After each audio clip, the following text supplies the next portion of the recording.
오라버니 노래 부르고 싶어. 나도 오라버니 노래 부르고 싶어.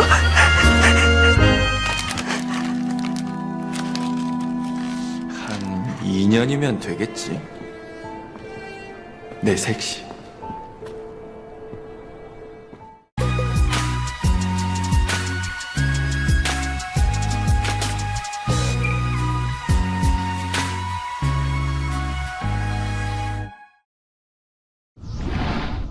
Cerita diawali di sebuah pekerjaan konstruksi pada masa kini. Dalam pengerjaan galian tanah, ditemukan bongkahan piringan hitam yang telah usang. Menurut kabar, itu merupakan piringan hitam penyanyi cantik So Yeon Hee yang belum sempat dirilis pada tahun 1944 silam. Berpindah pada masa lalu saat Korea dalam jajahan Jepang, di sebuah sekolah Korea Daesungwonbon yang merupakan sekolah satu-satunya yang ada di Korea pada masa itu, masa di mana Korea dalam jajahan Jepang. Di sebuah padepokan terlihat Jung Soyul kecil yang berbakat sedang mempraktekkan nyanyiannya dan dilihat oleh semua murid, termasuk sang guru yang merupakan ibu pengasuh mereka.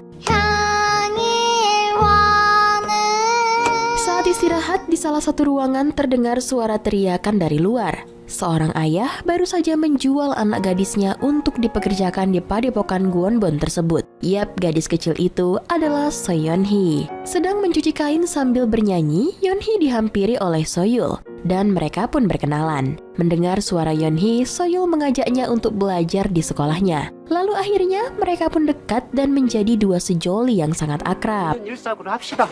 싫어요, 아버지. Scene berganti, Soyul dan Yeon Hee kini telah remaja dan baru saja menyelesaikan ujian akhirnya dan segera mendapatkan hasil. Dalam sebuah ruangan yang dipenuhi gadis remaja sedang menunggu hasil akhir mereka. Guru memanggil mereka satu persatu. Dengan hasil yang memuaskan, dua sejoli ini pun berhasil mendapatkan nilai terbaik dengan mendapatkan payung berwarna merah dan telah layak menjadi seorang giseng dan seniman. Mereka pun foto bersama. 말인 즉슨 사람의 말을 헤아린다는 뜻. Setelah keluar dari Gwonbon, mereka merasa asing dengan dunia luar. Dan seni musik sudah banyak berubah dengan memunculkan berbagai lagu baru. Sementara dua sejoli ini hari demi hari sibuk dengan musik tradisionalnya, Jongga. Suatu ketika, dua sejoli ini menghadiri pertunjukan penyanyi yang mereka idolakan bernama Lee Nan-yong. Mereka berdua tampak kagum dan tercengang saat lagu pop dinyanyikan. Saat malam hari di padepokan giseng, kedatangan tamu penting. Pada momen itu, ibu pengasuh sedikit melobi dan memberikan amplop ke orang penting itu untuk keperluan sang anak Soyul. Di padepokan, saat duduk, datang seorang anak kecil dengan amplop yang dipegangnya. Melihat isi amplop itu, Soyul bergegas lari keluar. Ternyata di luar sudah ada sosok pria yang menunggu. Mereka berdua langsung berpelukan. Diketahui, pria itu adalah Hyunwoo, kekasih Soyul. Saat jalan arah pulang, Hyunwoo berjanji 2 tahun lagi akan menikahi Soyul. 둘도 없는 내 동무 서연이에요.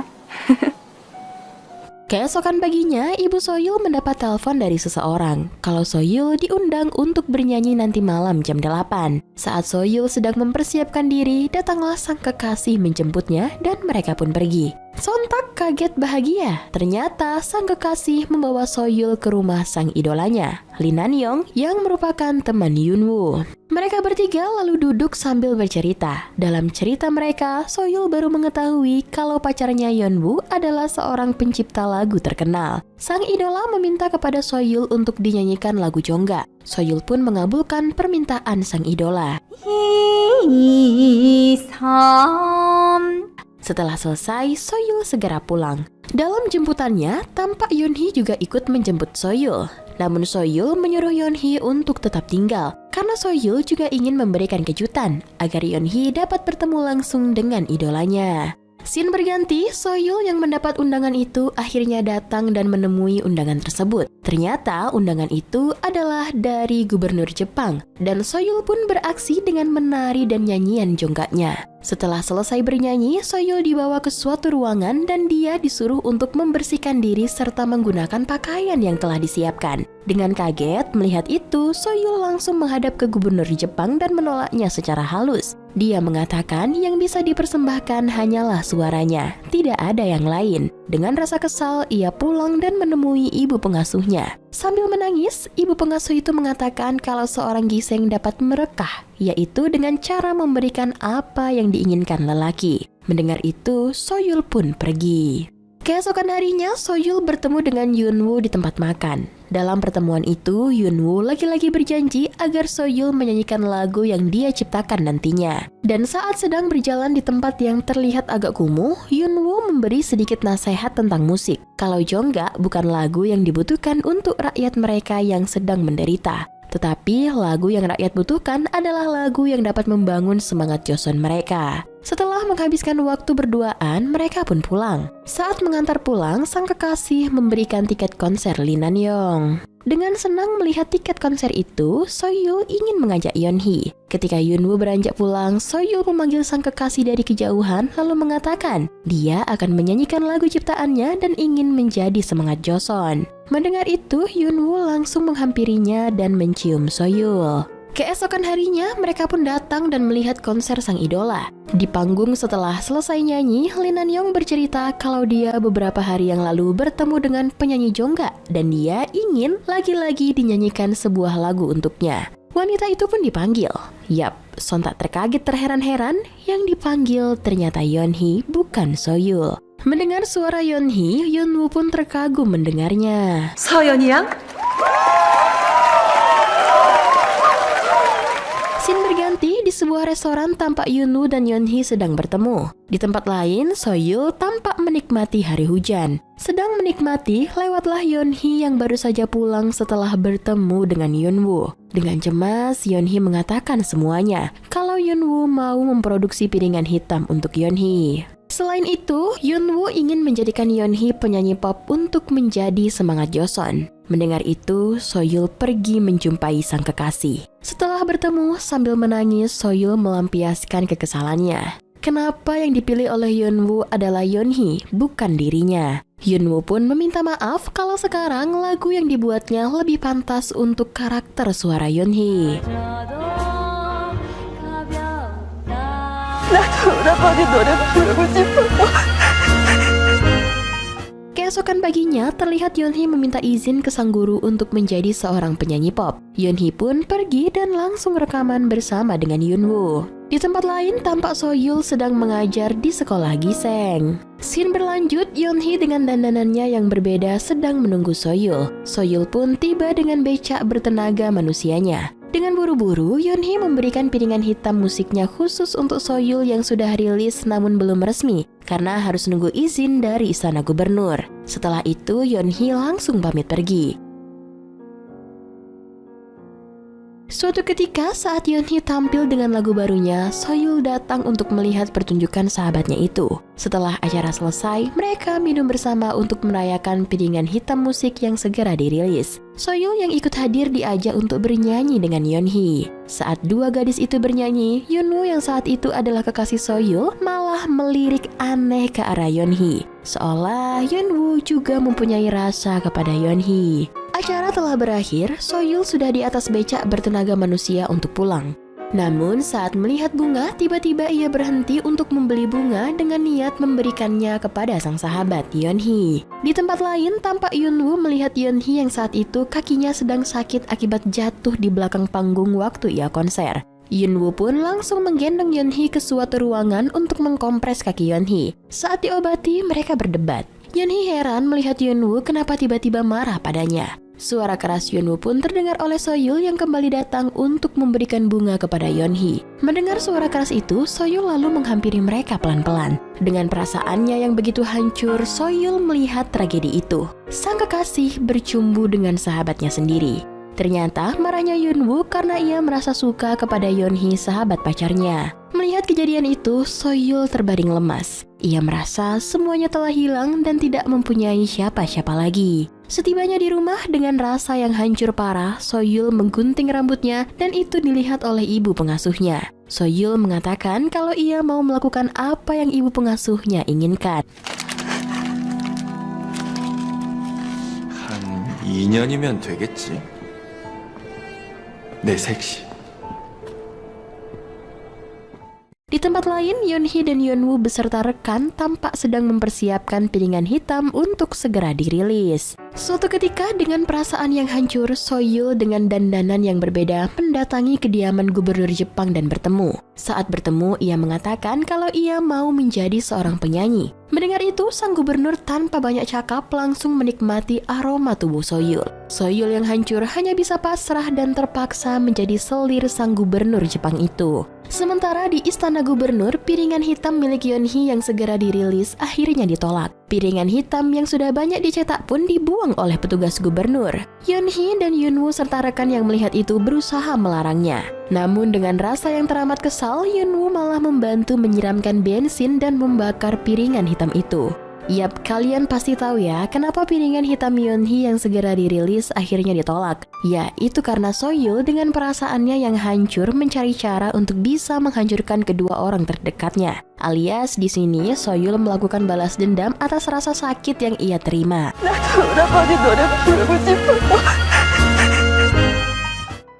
Scene berlanjut, terlihat gubernur Jepang dan Soyul mendatangi rumah produksi musik yang ada di sana. Dan mereka disambut baik oleh salah seorang pimpinan di rumah musik tersebut dengan mengatakan kalau ia akan menghasilkan piringan hitam terbaik untuk Soyul. Soyul pun diajak untuk berlatih. Di tempat lain, terlihat Yeonhee dan rekan yang kesal berusaha mencari tahu apa penyebab piringan hitam mereka ditolak. Tak membutuhkan waktu yang lama, Soyul dibantu gubernur Jepang membuat suatu pertunjukan mewah di suatu gedung. Dan itu dihadiri oleh ibu pengasuhnya beserta asistennya. Keesokan harinya, Soyul kembali berlatih. Namun seorang dirjen merasa kesal dan menyudahi latihan itu, dan ia pun pergi. Sontak kaget, lalu seorang pimpinan di rumah musik itu mengejar sang dirjen dan mengatakan kalau Soyul adalah selir gubernur. Bapak itu tidak mempunyai pilihan lain selain membantu Soyul memproduksi piringan hitam. Tak lama, Soyul datang menghampiri. Lalu dirjen itu mengatakan kalau Soyul tidak pantas di bidang ini. Mendengar itu, Soyul meminta untuk diganti pencipta lagunya.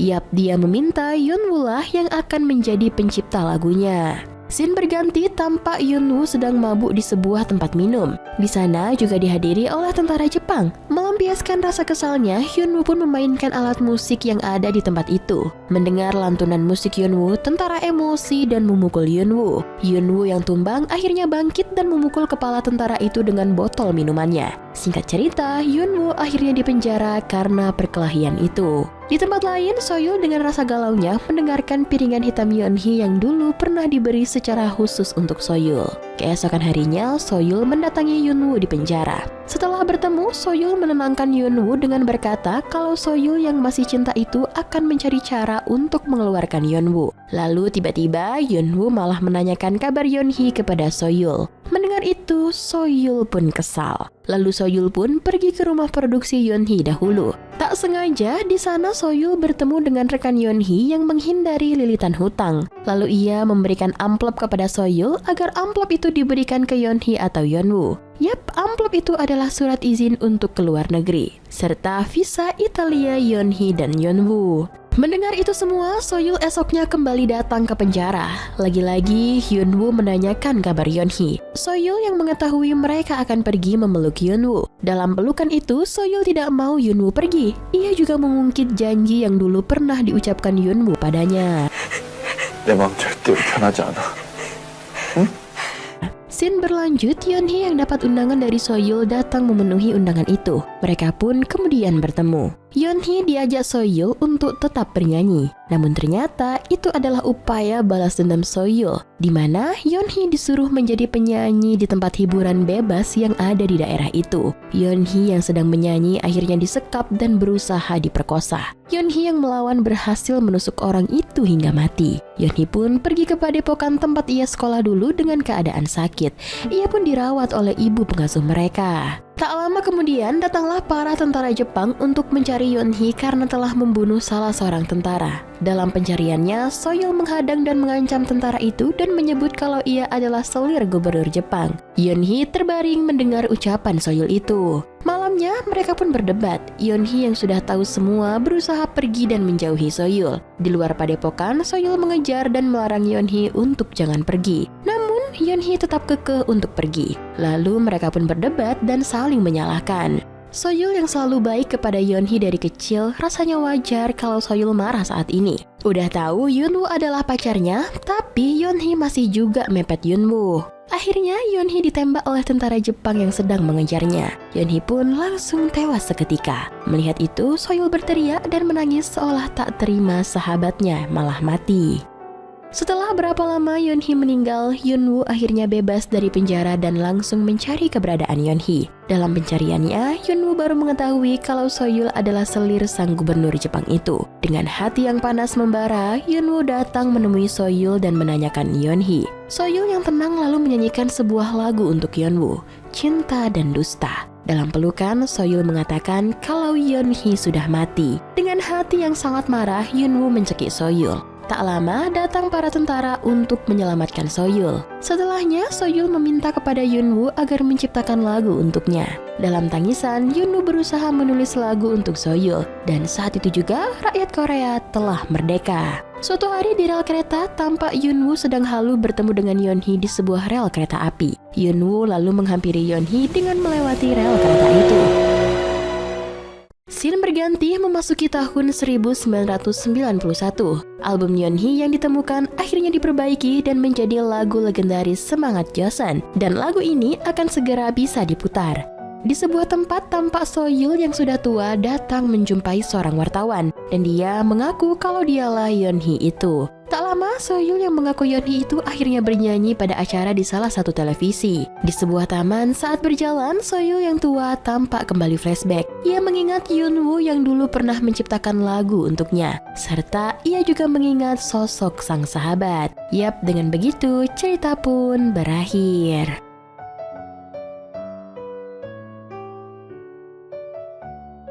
Love Lies merupakan film yang rilis pada tahun 2016.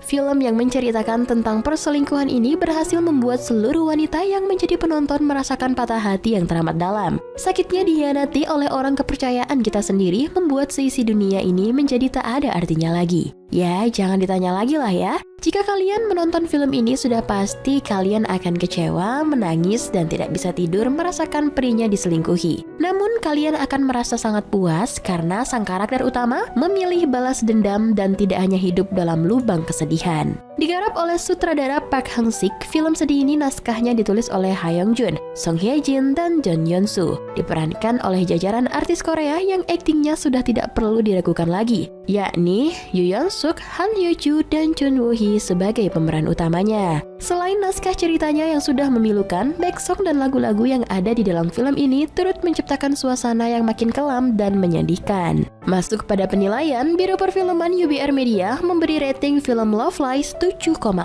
Like dan share ke teman-teman tersayangmu agar mereka juga ikutan nonton film keren ini. Dan jangan lupa subscribe channel UBR Entertainment. Terima kasih banyak dan bye-bye!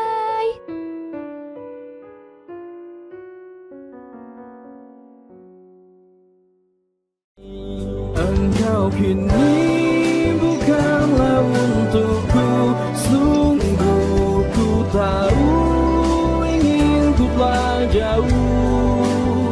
Cukup sudah kau lupakanlah masa-masa itu, saat dulu aku di hatimu.